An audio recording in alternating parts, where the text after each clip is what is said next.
The city lights flickered as Emma sat inside her old car, hands trembling on the steering wheel. The air was cold, and her breath fogged up the glass. Once, she had dreamed of a warm home, laughter, and a bright future for her little boy, Noah. But now, her reality was much different. The car had become her shelter, her kitchen, and her bedroom all at once. Emma was not lazy, nor careless. Life had simply turned cruel. A year ago, she had a stable job at a small bakery. She worked long hours, sometimes coming home with the sweet smell of bread still clinging to her clothes. Noah would run into her arms every evening, smiling like the sun. But then, the bakery closed without warning. "We're sorry, Emma," her boss had said, his eyes heavy with regret. "The economy's bad. We can't keep it open anymore." From that day, her life changed like a storm hitting calm waters. Bills piled up. Rent went unpaid. She applied for dozens of jobs, but no one was hiring. "We'll call you," they said, but no one ever did. Soon, she found herself packing her few belongings, locking the apartment door for the last time, and driving into the night not knowing where to go. Noah, only 8 years old, didn't complain. "It's okay, Mom," he said softly. "It's like camping, right?" His words broke her heart, yet gave her strength. Every night was a battle, an unexpected war she never thought she'd fight. She would park in quiet streets, hoping the police wouldn't knock on her window. Sometimes she'd pretend to sleep when strangers passed by, clutching Noah's hand tightly.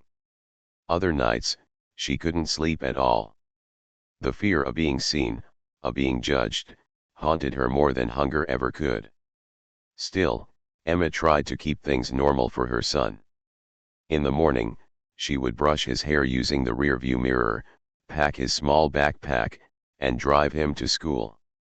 "Study hard," she whispered every day, forcing a smile. After dropping him off, she would sit alone in the car for hours, staring at the steering wheel, wondering how her life had fallen apart so fast. Her war wasn't just against poverty. It was against shame, loneliness, and the cruel whisper in her head that said she had failed. Yet, every time Noah hugged her, that whisper faded for a moment. One afternoon, rain poured heavily. The streets flooded, and Emma's car roof began to leak. She wrapped Noah in her only blanket and held him close. "We'll get through this," she whispered, even as tears mixed with the rain on her cheeks.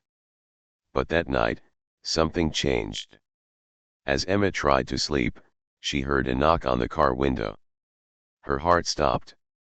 "Please, not tonight," she whispered. She slowly rolled the window down.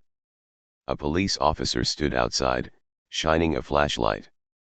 "Ma'am, you can't sleep here," he said sternly. Emma nodded, too tired to argue.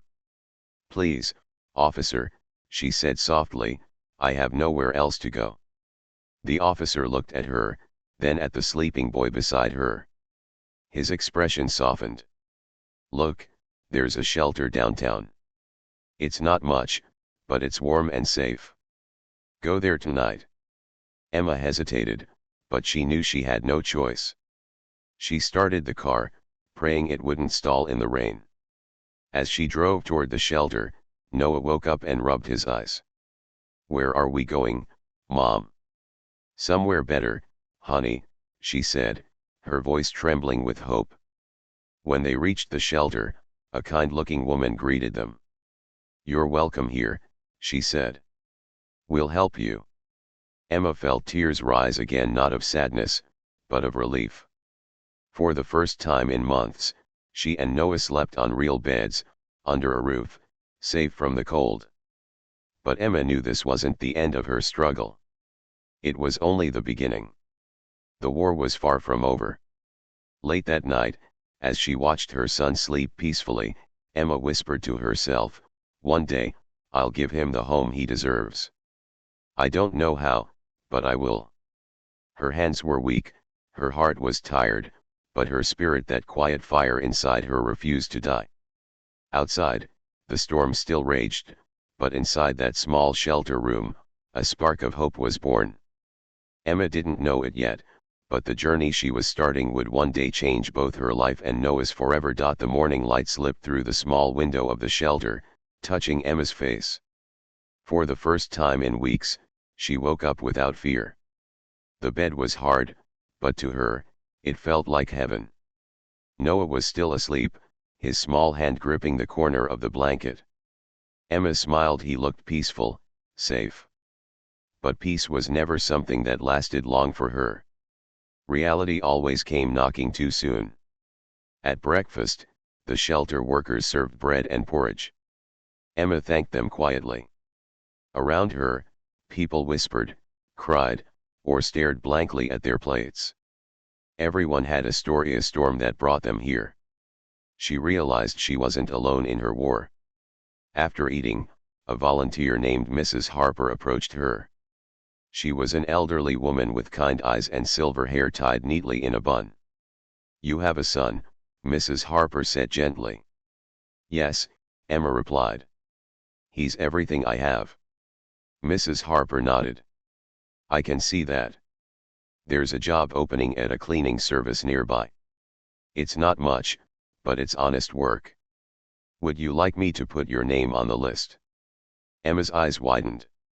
"Please, yes. Thank you." It wasn't the kind of job she dreamed of, but it was a chance, a spark of hope. That night, as she watched Noah sleep, she whispered to herself, "This is the start." Her voice was soft but filled with determination, a silent promise that only she could hear. The next day, Emma began her new job. She scrubbed floors, washed windows, and carried heavy trash bags. Her hands ached, her back burned, but she didn't complain. Every dollar she earned meant food for Noah. Every hour she worked brought her one step closer to a better life. Noah would wait for her after school in the shelter's small common room. He did his homework quietly, always smiling when his mother returned. "You're my hero, Mom," he said one evening, holding a drawing he made of her. In the picture, she wore a cape. Emma laughed softly, tears shining in her eyes. "No, sweetheart," she whispered, "you're my hero." Days turned into weeks. Slowly, Emma began to save a little money, just a few bills hidden in a small box under her bed. It wasn't much, but to her, it was treasure. She planned to use it for rent someday, maybe for a tiny apartment where Noah could have his own bed again. But life tested her again. One cold evening, Emma came back from work to find everyone gathered around the shelter's notice board. The shelter manager announced with a heavy voice, "We're losing funding. We might have to close next month." The words hit Emma like thunder. "Close?" she whispered. "Where will we go?" No one had answers. Fear filled the air like smoke. That night, Emma couldn't sleep. She watched Noah and thought, "Not again. I can't lose this place too." Then she remembered her silent promise. She couldn't let fear win. The next morning, she woke up early, before sunrise. She looked in the mirror, her face pale but her eyes fierce. "I'll find a way," she said quietly. After work, she started searching for rooms for rent. Most places were too expensive. Some landlords looked down on her when they learned she worked as a cleaner. "We'll call you," they said, the same cold words she'd heard before. Just when she was about to give up, she saw a small notice taped to a grocery store window. "Room available, low rent for single mothers." Her heart raced. She called the number immediately. A calm voice answered, a man named Mr. Davis. "Yes, the room is still available," he said. "You can visit tomorrow." Emma thanked him again and again. That night, she held Noah's hand and told him, "Maybe tomorrow will be the day we move into a real place." Noah smiled sleepily. "Then can I put my drawings on the wall again?" "Yes, baby," she said softly, her voice trembling, "you can put them anywhere you want." The next day, Emma dressed neatly and took Noah with her to meet Mr. Davis. He was a quiet man in his 50s, wearing an old sweater and glasses. He showed them a small room behind his house, clean, bright, with a tiny kitchen. "It's not much," he said, "but it's warm, and it's safe." Emma's eyes filled with tears. "It's perfect," she whispered. "How much is the rent?" Mr. Davis looked at her for a long moment. "You remind me of someone," he said gently. "Someone who never gave up. You can stay here for half the rent until you get settled." Emma couldn't speak. Her throat tightened with emotion. She just nodded, tears streaming down her cheeks. That night, as she and Noah unpacked their few things in the small room, he turned to her and said, "It feels like home, Mom." She hugged him tightly. "Yes, honey," she whispered, "it's our new beginning." Outside, the wind blew softly, like the world itself was whispering encouragement. Emma didn't know what the future held, but she knew one thing: she would never break her silent promise again. No matter how hard life became, she would keep fighting, not just for herself, but for the little boy who believed she could do anything. The small room behind Mr. Davis's house became Emma and Noah's first real home in years. The walls were bare, the furniture sparse, but to them, it felt like a miracle. Every night, Emma would tuck Noah into his little bed and look around the room, silently promising herself that she would make it better, brighter, warmer, and full of love. But life had other plans. The job at the cleaning service helped pay rent and buy food, but it barely covered anything else. Emma woke up every morning before sunrise, cleaned offices and homes for hours, and returned exhausted. She would cook simple meals, help Noah with his homework, and then collapse onto her small bed, dreaming of a better future. Noah noticed the strain in her eyes. One evening, while helping her wash dishes, he asked, "Mom, are we poor forever?" Emma froze. The words hit harder than any winter wind. She forced a smile. "No, baby. We're just in a rough patch. One day, things will change. I promise." She wasn't lying, but she also didn't know how that change would come. Every day was a battle, paying bills, keeping Noah fed, making sure they weren't late for anything. Some nights, she would sit by the window, staring at the city lights, wondering if she was failing him. Then came the small victories. One morning, she received a call from the shelter volunteer, Mrs. Harper. "Emma," she said warmly, "there's a scholarship program for working single mothers. You could take some classes, learn new skills, and maybe get a better job." Emma's heart raced. It wasn't much, but it was a door opening in the dark. She applied immediately. The waiting period felt endless. Each day, she worried whether they would accept her. She told herself not to hope too much. Life had taught her that hope often broke too quickly. While waiting, Emma continued her exhausting work. She learned to stretch every dollar, to cook meals with little, and to make the room feel like home with simple decorations. Noah's drawings covered the walls, and a small potted plant sat on the windowsill, reminding them that life could grow again even in small spaces. But even as she worked tirelessly, challenges never stopped knocking. One afternoon, she received a letter, a past due notice from the electricity company. They had disconnected her power once, and now they threatened to do it again. Her stomach sank. How could she pay it this month? Emma took a deep breath. She remembered her silent promise and her little boy's trusting eyes. "I will find a way," she whispered to herself. She picked up extra cleaning shifts, skipped meals, and used every bit of energy she had. It wasn't easy. Her hands were blistered, her body ached, and she often cried alone in the bathroom at night. But every time she saw Noah smile, every time he proudly showed her a new drawing or an A on his homework, she remembered why she couldn't give up. One evening, as they returned home, Noah held her hand tightly. "Mom, can I tell you a secret?" he asked. Emma smiled through her exhaustion. Of course, baby. I want to help you, he said earnestly. I can study hard and maybe one day get a job and help us. Emma's heart swelled. He was only 8, but already he carried the weight of the world on his small shoulders. She hugged him tightly. You don't have to, baby. Just being you is enough. But thank you. I promise I will make a home for us, a real home, and you'll never have to worry again. Days later, the call came. Emma had been accepted into the program. She could take online classes in accounting and administration skills that could help her get a stable, well-paying job in the future. She felt hope flicker again, but it was cautious. Life had taught her that hope had to be handled carefully. Even with this small victory, the long road ahead was clear. She had to balance work, studies, and caring for Noah, all while saving every penny for rent, food, and basic necessities. She didn't know how she would manage, but her resolve hardened. Night after night, she sat at the small table in their room, studying while Noah slept beside her. She wrote notes, memorized lessons, and reminded herself that every small step was a brick in the foundation of their future.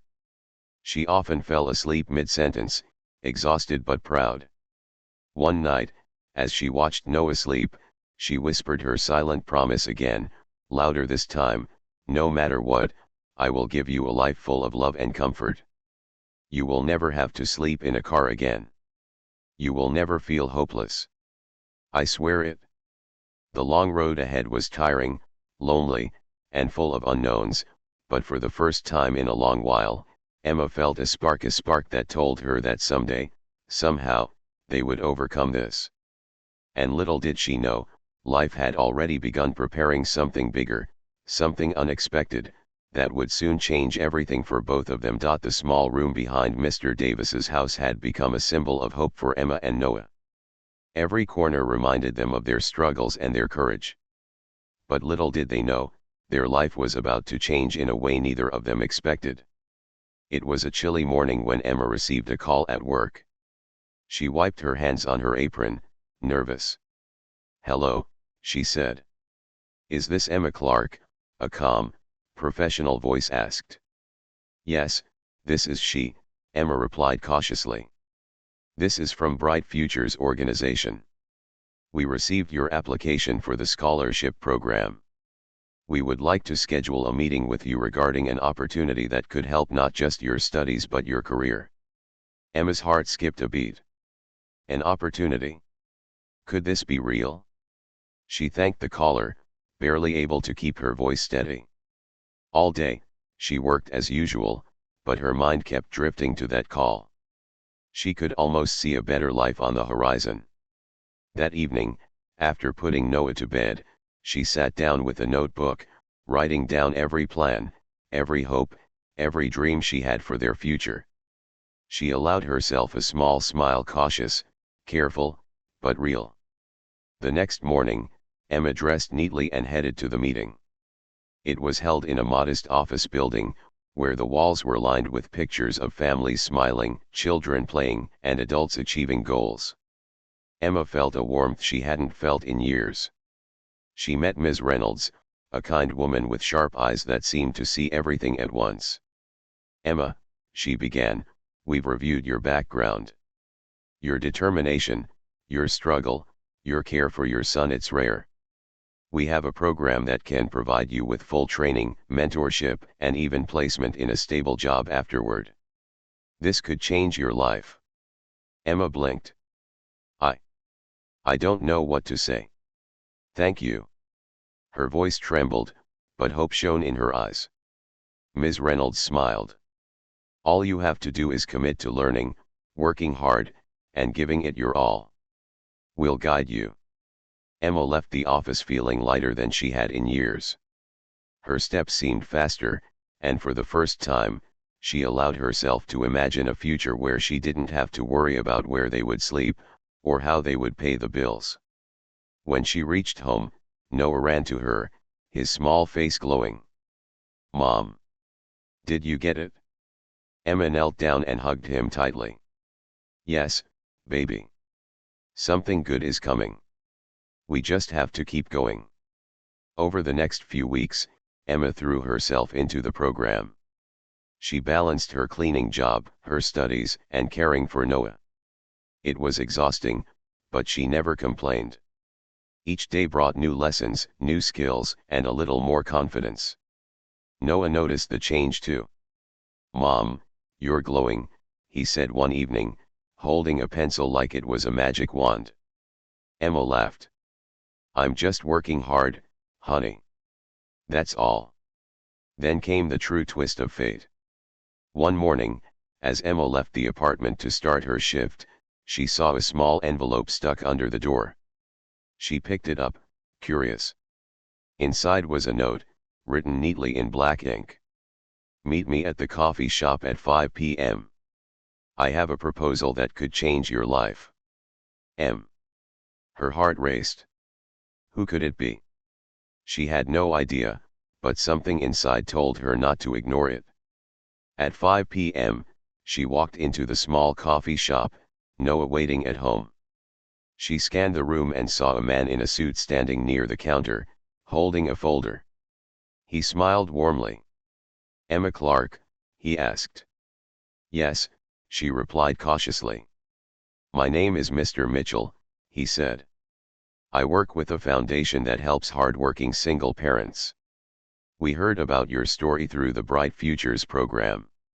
We believe your determination is remarkable. We want to support you not just through training, but with a grant that could help you start your own small business.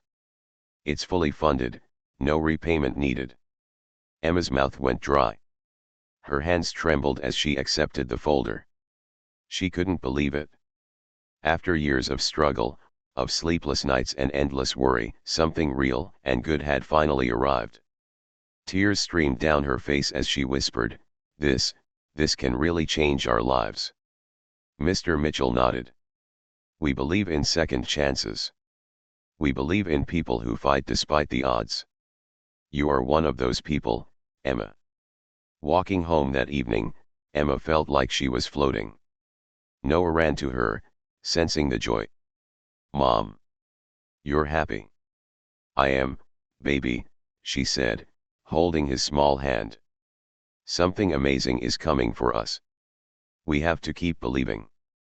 That night, she sat by the window, looking at the stars. For the first time in years, she allowed herself to imagine a home full of laughter, warmth, and stability. The unexpected war was not over, but the first true signs of victory had begun. Sometimes, life's twists arrive when you least expect them, and for Emma and Noah, this twist of fate was just the beginning of a story that would one day bring them a home they had never dreamed possible. Years passed. The small room behind Mr. Davis's house, once a symbol of survival, had become a memory, a reminder of how far Emma and Noah had come. Emma had worked tirelessly, studied, and learned. She had built a small business with the support of the foundation and Mr. Mitchell.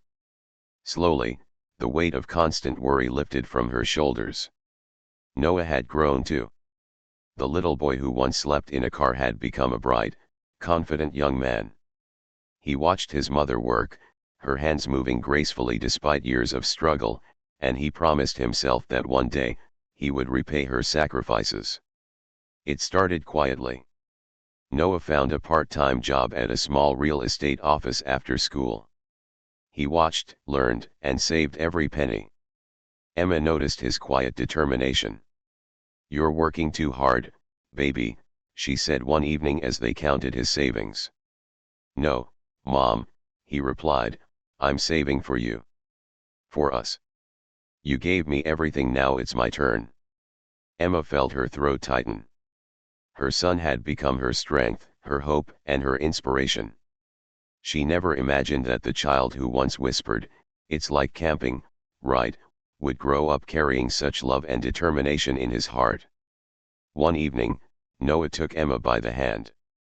"Mom, I want to show you something," he said. He led her through quiet streets to a small, sunlit house on a corner lot. The garden was modest but well kept. The door opened to a warm interior, bright, clean, and full of light. Emma froze. "Noah, what is this?" she whispered, tears filling her eyes. "It's yours, Mom," he said simply. "I saved, worked, and planned. I wanted you to have a home, a real home, just like you promised me when I was little." She couldn't speak. The memories of the nights spent in the car, the cold shelters, the empty stomachs, they all rushed back, and then melted into a flood of gratitude. Her hands shook as she touched the doorframe. I I don't know what to say," Emma whispered, tears streaming down her face. "No need to say anything, Mom," Noah said softly. "You gave me everything I needed: love, courage, and hope. Now it's my turn to give back." Emma hugged him tightly, feeling the warmth she had always longed for. "You've made my dream come true, baby," she said, her voice breaking. For the first time in her life, she felt completely safe, completely at peace. The walls of this small house held not just furniture, but memories, love, and the promise of a brighter future. The long nights of struggle, the tears, the fear, they all had led to this moment. She walked through each room slowly, imagining Noah playing here as a child, cooking together, laughing, and growing up without fear. Every corner spoke of hope fulfilled. That night, as they sat together in the living room, Emma held Noah's hand and whispered, "You've given me the greatest gift, more than a house, you've given me my life back." Noah smiled, resting his head on her shoulder. "You never lost it, Mom. You just needed a little help along the way." The journey from the cold car seats to this home had been long and painful. Emma remembered every moment: the fear, the hunger, the exhaustion. And yet, every tear had been worth it. Every struggle had shaped them, strengthened them, and brought them here. The house became a place of laughter, joy, and love.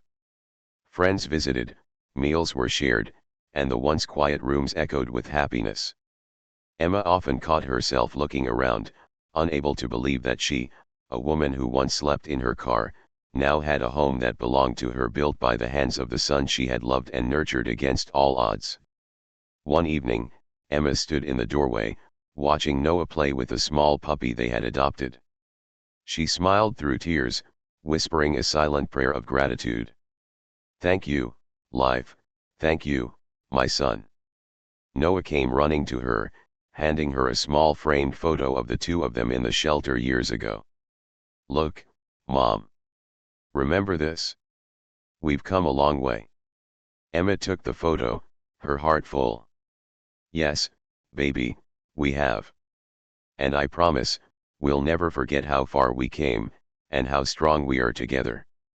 The unexpected war, the sleepless nights, the endless struggle, it had all led to this. A home, yes, but more importantly, a life filled with hope, love, and the knowledge that even the darkest nights can end in the brightest dawn. And in that moment, Emma knew with all her heart. She had survived. She had fought. And she had won.